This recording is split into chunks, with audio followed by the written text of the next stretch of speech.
In this video, I'm going to discuss about this valence bond theory based on hybridization. This is part 2 of my valence bond theory video. In the part 1, I've discussed about this valence bond theory. Yes, in this part 2, let's talk about this hybridization. The whole chapter of chemical bonding has been discussed on my YouTube channel. The details of this has been given in the description box below. Yes, if you like it, please do like, share, and subscribe my channel. And coming back to this valence bond theory, which has been proposed by Pauling, uh, so he actually said that the theory is based on the overlap of the atomic orbitals of the bonding atoms. That is, for example, when we take this chlorine, this CH4 in this, or for that matter, any molecule, it is formed by the overlap of the atomic orbitals which are half filled, and the electrons which are present in them should be of opposite spin. So this is a basic concept of this valence bond theory, but it is unable to explain the formation of many molecules other than, more than diatomic molecules like ammonia, water, methane. It would explain, no doubt, of diatomic molecules like simple molecules like hydrogen fluoride, hydrogen molecule, or oxygen and nitrogen too, but it could not explain the formation of these triatomic molecules or more than that. So, for example, when you take this methane, uh, here the carbon is forming a bond with two of the hydrogens. So it could explain the formation of these covalent bonds with two hydrogens. But what about the formation of other hydrogens here, two other hydrogens here? So it could not explain the formation of CH4 based on this simple valence bond theory. And also the bond angle which can be seen here is 90 degrees if the bonds were to be formed in the format explained. But yeah, but in reality, the observed reality is all the CH bonds here which are formed were equivalent, and also the bond angle was 109.5 and not 90 degrees here, and not 90 degrees. So this could not be explained on this simple valence bond theory. The concept of hybridization has been introduced. So additional concept was introduced, which is nothing but hybridization. So let's look at this hybridization, and based on this, we could explain the formation of many molecules here. Yes. Now, yeah, first thing, why do you need, I already said that there was a need to modify this valence bond theory because it could not, the theory was limited to only diatomic molecules. It could explain the formation of only diatomic molecules, simple diatomic molecules, nitrogen, oxygen, HF, etc. And it could not explain the bond angles also. So it could not explain the water, ammonia, and CH4 formation. So in order to explain all this and also the bond angles, Pauling introduced the concept of this hybridization. So let's look at what is this hybridization now. So this hybridization is nothing but here we said that, for example, when we take this CH4 here, for example, not CH4, let's take BeCl2. This beryllium, this configuration is 1s2 2s2, right? 1s2 2s2, that is its atomic number is 4, so its outmost electronic configuration is 2. But according to the valence bond theory, it clearly says that there should be a presence of an unpaired electron, or there should be half-filled atomic orbitals for the overlap to take place. So in order to explain this, he said that there will be the excitation of this electron from this orbital to the next higher level, in this case to the p level. So this could be explained by the excitation of the electrons from the lower level to the higher level, from s to p level, or from p to the next higher level d, or from the same shell, I mean, or p to p or d to d, depending upon the number of the electrons in the valence shell and depending upon the number of the paired up electrons. So after this, the s and the p orbitals will now, in this case, in the case of BeCl2, will hybridize to form a new orbital here, new orbitals. So this is what is called as hybridization. So it is the intermixing of two or more pure orbitals, resulting in the formation of new orbitals, which are called as an hybrid orbitals. And these are called as hybrid orbitals, and the process by which these hybrid orbitals are formed or is known as hybridization. So for example, when we take one s orbital and one p orbital, these two orbitals will mix, that is intermix, and then result in the formation of new hybrid orbitals. In this case, it is called as sp hybrid orbitals, because one s orbital and one p orbital will mix and result in the formation of two sp hybrid orbitals, and the shape of this is looks something like this. So together it can be shown like this. So one lobe is bigger than the other lobe, and two identical sp hybrid orbitals are formed. So in the case of the hybridization, the hybrid orbitals which are formed are equivalent in structure. That means they are degenerate of same energy, degenerate of same energy. The structure is the same, and also their number is equal to the number of the mixing orbitals. Here, two orbitals are getting mixed up, resulting in the formation of two hybrid orbitals here.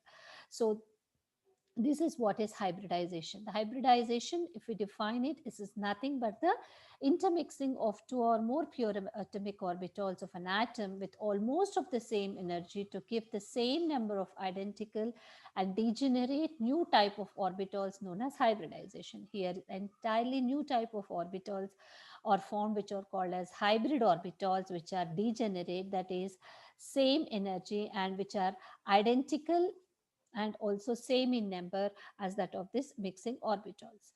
And these hybrid orbitals will orient in space in such a way so as to minimize the repulsion. So these two orbitals which are formed, that is two sp hybrid orbitals, in this case will orient in such a way, in this case it's 180 degrees, so as to minimize the repulsion. Only at 180 degrees, if the orient in a angle which is 180 degrees, there will be a minimum repulsion in between these hybrid orbitals. This is what is hybridization. So when we, yes. So I've already said this intermixing of the pure atomic orbitals, and also, yes, the shapes of the hybrid orbitals are identical. For example, when we take one s and one p orbital, the hybrid orbitals which are formed here, two hybrid orbitals which are formed here, are identical in shape and also degenerate. They are associated with the same energy. Yes, we have already discussed this. And when we come to this type of hybridization here, how many types of hybridization are there? Let's look at it. Yes. Uh, sp hybridization, sp2, sp3, sp3d, sp3d2, and sp3d3, depending upon the number of hybrid orbital, I mean the orbitals which are mixing and what type of orbitals which are mixing. Sp means one s and one p orbital which is participating in the hybridization. Sp2 means one s and two p orbitals. Here, sp3 means 1s and 3p orbitals. sp3d means 1s, 3p, and 1d orbital, and so on, which are participating in the hybridization. So, the type of the hybridization is nothing but the name is based on the number of the orbitals which are taking part in the hybridization and the type of the orbitals. Yes. When we look at this sp hybridization, the first of its kind, that means the type of the hybridization, the first is sp hybridization, as I said here, one s and one p orbital, which are overlapping here, which are identical in energy, and which are of the same energy, of almost same energy, resulting in the formation of uh, two hybrid orbitals which are of the same shape and degenerate. And the hybrid orbitals which are formed will have 50% of S character and 50% of P character in this case. Yes. For the hybridization to take place, the atomic orbitals should be almost of the same energy as said, and also the wave function of this should be matching. So the wave functions of the orbitals being hybridized must be of appropriate symmetry and of approximately same energy. So the wave function of this a wave function of S orbital and the wave function of this P orbital are approximate. I mean of or of and be of approximately the same energy here, these two orbitals, and the wave functions of this also should be matching. So this means that the hybrid orbitals are formed among the orbitals of the same principal quantum number, same principal quantum number, same principal quantum number, same principal quantum number, or adjacent energy levels, are just adjacent, which are almost of equal energy, adjacent energy levels. So this energy level should match for them to hybridize in this case. Yes, the wave functions of the orbitals being hybridized must be of appropriate symmetry and be of approximately same energy. So the wave function of this s orbital and this wave function of p orbital are almost the same. That is why they are intermixing can take place in between these two hybrid orbitals. Yes. For example, when we take BeF2 here. So for beryllium, the atomic number is 4. So the electronic configuration will be 1s2, 2s2. The outermost electronic configuration here is 2 in the ground state. So, but this is sped up, and electrons, this cannot take part in the covalent bond formation according to this valence bond theory. So in order to explain this, is said that there is certain amount of energy which is needed for the excitation to take place here from the 2s level to the adjacent 2p level. These are also almost similar energy, so the excitation can take place. As a result, there are two unpaired electrons here, one in s and one is p levels. Now these two orbitals now will undergo the hybridization, that is of S and P, resulting in the formation of here uh, two yeah, this resulting in the formation of sp hybrid orbitals, which are two in number. So s and p orbitals will hybridize, resulting in the formation of sp hybrid orbitals, which orient in such a way that there is a minimum repulsion. Here the bond angle is 180 degrees. So yes, now these sp hybrid orbitals can overlap with the fluorine here, can overlap with the fluorine, resulting in the formation of BeF2. Yes. So these are the dotted lines, I mean electrons which are coming from the fluorine here. So when we take the wave functions of this, each electron here is described by the wave function psi here. Yes, this wave function of this is psi 2s because it is belonging to the 2s, and the wave function of this p orbital is psi 2px because it belongs to the let us designate this as x, y, and z. So it is tied to px. So if the wave functions of the two outer electrons of this are psi 2s and psi 2px of the two electrons here can be described by these wave functions, then the hybridization of these two atomic orbitals give two equivalent sp hybrid orbitals, and this wave function of this hybrid orbital, that is sp1 of one hybrid orbital, is equal to 1 by rho 2 psi 2s plus 1 by rho 2 psi 2px. Yes. And the wave function of the second hybrid orbital, that is of second, can be described by the 1 by rho 2 psi 2s minus 1 by root 2 psi 2px. Yes, these are the wave functions of the two as I mean hybrid orbitals which are formed, which are equivalent now. That which are equivalent can be described by these wave functions. Yes. Now, when we look at the formation of this BeF2 here, this is BeF2. Be, as I said, will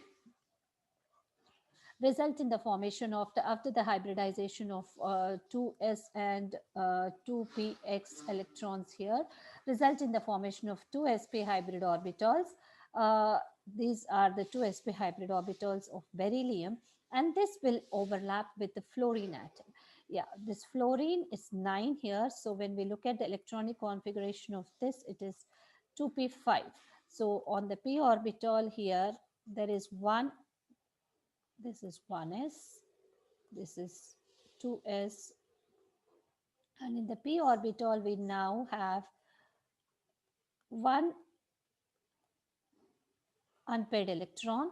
Now this will pair up with, now the electrons of one fluorine atom, I mean each fluorine atom will pair up with the electrons of each of these hybrid orbitals, resulting in the formation of Be F2 here, this F2p orbital, this one, and F2p orbital of another fluorine atom, resulting in the formation of BeF2, where the bond angle is 180 degrees. So the bond angles can also be explained, and also the shape of this could be explained by this valence bond theory based on hybridization. So this is linear because the bond angle is 180 degrees. This BeF2 molecule is linear and the bond angle is 180 degrees.